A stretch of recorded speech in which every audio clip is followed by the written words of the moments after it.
College കയറിയ സമയത്ത് വഞ്ചിപ്പാട്ടിന് ചേർന്നപ്പോൾ തൊട്ടേയുള്ള എന്റെ ആഗ്രഹമായിരുന്നു ആറന്മുള പാർത്ഥസാരഥി ക്ഷേത്രത്തിൽ പോണം എന്നുള്ളത്. പക്ഷേ സാഹചര്യങ്ങളുടെ സമ്മർദ്ദപ്രകാരം എനിക്ക് പോകാൻ പറ്റിയില്ല. ഞാൻ പോകണമെന്ന് വിചാരിക്കുമ്പോൾ കുറെ പേർക്ക് പോകാൻ പറ്റത്തില്ല. അങ്ങനെ ഓരോ വർഷവും നീണ്ടു പോകാതെ അങ്ങനെ അവസാന വർഷം ഞാൻ തീരുമാനിച്ചു ആരൊക്കെ ഉണ്ടെങ്കിലും ഇല്ലെങ്കിൽ ഇന്ന് പോയേ പറ്റുമെന്ന് പറഞ്ഞിട്ട് ഞാനും ആരും ഇത്രയും കൂടെ അങ്ങനെ അവസാനം പാർത്ഥസാരഥി ക്ഷേത്രത്തിലെത്തി. അപ്പോൾ നമ്മുടെ വഞ്ചിപ്പാട്ടിന്റെ മാഷ് അവിടെയാണുള്ളത്.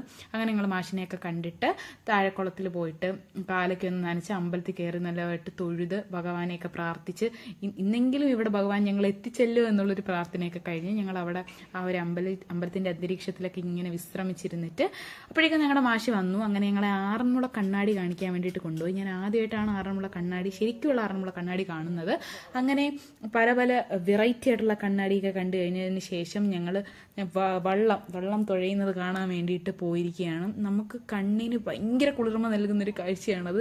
ഞാൻ ആദ്യമായിട്ട് ഇങ്ങനെ സാറ് സ്റ്റാറ്റസും സ്റ്റോറിയും അങ്ങനെയൊക്കെ ഇടുമ്പോൾ ഞാൻ കണ്ടിട്ടുണ്ടെങ്കിലും നേരിട്ട് കാണുമ്പോൾ അതിൻ്റെ ഒരു ഫീല് ഭയങ്കര നമുക്ക് പറഞ്ഞറിയിക്കാൻ പറ്റാത്തൊരു പ്രത്യേക തരത്തിലുള്ള ഇതാണ്. ഓരോരോ വള്ളക്കാരും ഓരോരോ പാട്ടൊക്കെ പാടി അവരുടെ ആ ഒരു എനർജി തന്നെ കാണുമ്പോൾ നമുക്ക് തോന്നും ഇവരിങ്ങനെ ഇത്രയും നേരം ഇങ്ങനെ എനർജറ്റിക് ആയിട്ട് നിന്ന് പാടുന്നു. കാരണം അവർ അത്രയും പ്രാക്ടീസ് ചെയ്ത് അത്രയും ഹാർഡ് വർക്ക് ചെയ്തിട്ടാണ് അതൊക്കെ ചെയ്യുന്നത്.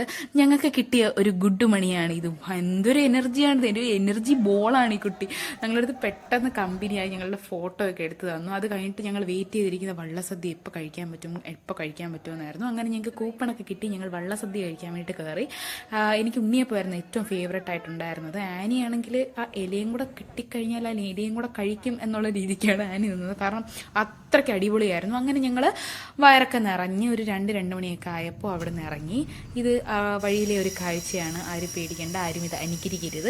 അങ്ങനെ ഞങ്ങൾ പതുക്കെ നടന്ന് തിരുവനന്തപുരത്ത് എത്തി. ഇതായിരുന്നു ട്രെയിനിലെ അവസ്ഥ. ട്രെയിൻ നല്ല തിരക്കായിരുന്നു. ട്രെയിനിൽ കയറിയപ്പോൾ തന്നെ ഇങ്ങനെ കിട്ടിയ സൈഡിൽ കിടന്ന് അങ്ങ് ഉറങ്ങി. അപ്പോൾ അത്രയേ ഉള്ളൂ.